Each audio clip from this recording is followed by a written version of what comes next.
12 लोगों की मौत की इत्तलात है। बड़ी अफसोसनाक खबर है, दर्दनाक खबर है। लोग खुशी के लिए जमा हुए और वो खुशी जाके गम में तब्दील हो गया, जान चली गई। पाकिस्तान हमेशा हर टेरर अटैक इंडिया में कराता है, उसके बाद इनकार करता है, फिर बाद में जब प्रूफ निकलता है तो बोलता है हाँ ठीक है हम आइए बताइए मिल के काम करेंगे। आज भी बिलावल भुट्टो ने यूनाइटेड नेशंस में जो अहमखाना बयान दिया है, उनकी बेनज़ीर भुट्टो साहिबा की मौत के बाद 130 लोगों की मौत हुई। बजाय देश को बताने के देश को बता रहा है ट्रम्प।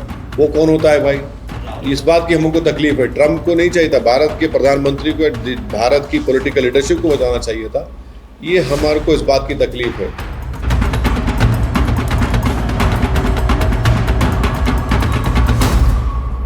सर, बेंगलोर में मैच के बाद भगदड़ हुई है, कई लोगों की मौत हुई। 12 लोगों की मौत की इत्तलात है। बड़ी अफसोसनाक खबर है, दर्दनाक खबर है।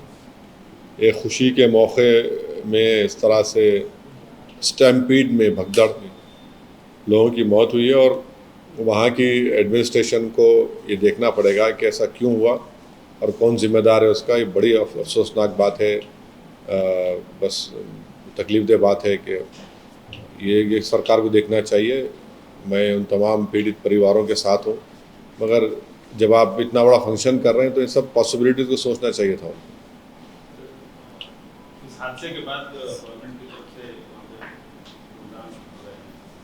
वो तो अब देखना चाहिए, उनको देखना चाहिए। बहुत तकलीफ दह बात है, बहुत तकलीफ दह बात है। लोग खुशी के लिए जमा हुए और वो खुशी जाके गम में तब्दील हो गया, जान चली गई। नहीं, अब रिस्पॉन्सिबिलिटी वहाँ के एडमिनिस्ट्रेशन को देखना चाहिए क्यों हुआ ये। सर, यहाँ पे हादसा हुआ और उनको हॉस्पिटल शिफ्ट कर रहे थे पुलिस, और यहाँ पे फैसिलिटेशन प्रोग्राम चल रहा था।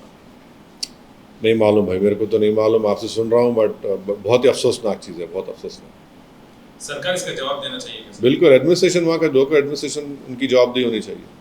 भारत ने दुनिया के सामने पाकिस्तान को बेनकाब किया। आप डेलीगेशन में शामिल थे, 4 देशों में, तो कैसा रहा सर ये आपकी बातचीत जो हुई, उसमें आपने क्या बताया और वहाँ से आपको क्या रिस्पॉन्स मिला? नहीं, हमारे डेलीगेशन को हेड कर रहे थे जनाब जय पांडा, और हम तमाम ने मिलकर कोशिश की, भारत के मौक़िफ़ को सामने रखा वहाँ पर। भारत की जो सिक्योरिटी कंसर्न्स है पाकिस्तान के टेररिज्म के ताल्लुक़ से, और पहलगाम का वाक़या पाकिस्तान से आए हुए दहशतगर्दों ने किया। हमने उनको बताया कि वो जो TRF ऑर्गेनाइजेशन है, जो LET का नया नाम है, भारत ने यूनाइटेड नेशन सैंक्शन कमेटी 1262 के सामने दिसंबर 23 में, मई 24 और जून में हमने बताया था। और फिर जो ईमेल जो पहलगाम अटैक का एक्सेप्टेंस हुआ, वो 4 में से 2 ईमेल तो पाकिस्तान के मिलिट्री कंटोनमेंट बोर्ड के बाजू से निकले। और जब वहाँ के बाज़ कंट्रीज़ के लीडर्स ने हमसे पूछा कि आप लोग बातचीत क्यों नहीं करते पाकिस्तान से, तो हमने उनको हवाला दिया। 26/11 के बाद भी हमने बातचीत की, उसका कोई हासिल नहीं हुआ।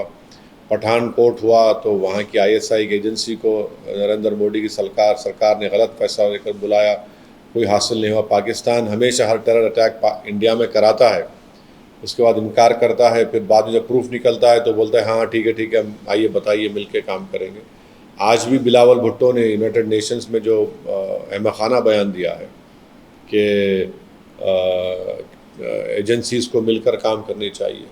अरे भाई, जब 26/11 और पठानकोट के बाद मिलकर ही किए थे तो क्या हासिल हुआ? आपने तो रिवॉर्ड कर दिया, बचा लिया उन तमाम दहशतगर्दों को। लखवी को आपने जेल में मौका दिया कि अपना बच्चा पैदा कर सके। और फिर बिलावल जरदारी भुट्टो ये भूल रहे कि उनकी माँ को किसने कत्ल किया, जो आतंकवाद की एक विक्टिम रही है। उनकी बेनज़ीर भुट्टो साहिबा की मौत के बाद 130 लोगों की मौत हुई। जिस यूनाइटेड नेशन में वो खड़े बैठकर ये बात कह रहे हैं, उसी यूनाइटेड नेशन ने बेनज़ीर भुट्टो साहिबा की मौत के ऊपर एक इन्वेस्टिगेटिंग प्रोब करने के लिए ग्रुप को भिजाया, जो यूनाइटेड नेशंस के मुख्तलिफ ममालिक के डिप्लोमेट्स थे। उन्होंने कहा कि पाकिस्तान ने शॉडी इन्वेस्टिगेशन किया। आप उसको तो देखिए, अपने गिरबान में झांक कर देखिए। जब आपकी वालिदा की मौत का ऑर्गेनाइजेशन आपको नहीं मालूम, आप भारत में बैठ के उंगली उठा रहे हैं, तो अहमखाना काम कर रहे हैं बैठ कर। सब सीज फायर को लेकर आपकी क्या राय है? देखिए पाकिस्तान के डीजीएमओ ने हमारे डीजीएमओ से बातचीत की, हमारे डीजीएमओ ने ज़ाहिर है देश के प्रधानमंत्री से बात करके ही तो उसको एक्सेप्ट किया होगा। मुझे इस बात की तकलीफ़ है कि देश के प्रधानमंत्री को या देश की पॉलिटिकल लीडरशिप को देश को बताना चाहिए था कि पाकिस्तान के डीजीएमओ से उसने बातचीत की और हमने उससे हमारे डीजीएमओ से कहा कि हम अब फायरिंग नहीं करेंगे, बजाय देश को बताने के देश को बता रहा है ट्रंप। वो कौन होता है भाई? इस बात की हमको तकलीफ है। ट्रंप को नहीं चाहिए था, भारत के प्रधानमंत्री को, भारत की पॉलिटिकल लीडरशिप को बताना चाहिए था। ये हमारे को इस बात की तकलीफ है। राहुल गांधी ने इसी पर कुछ टिप्पणी की है सर सीज फायर को लेकर। भाई वो काबिल हैं, उनकी पार्टी के लोग काबिल हैं, वो अपने बयान को बता सकेंगे। मैं उस पार्टी का नहीं हूँ, मैं नहीं बता सकता।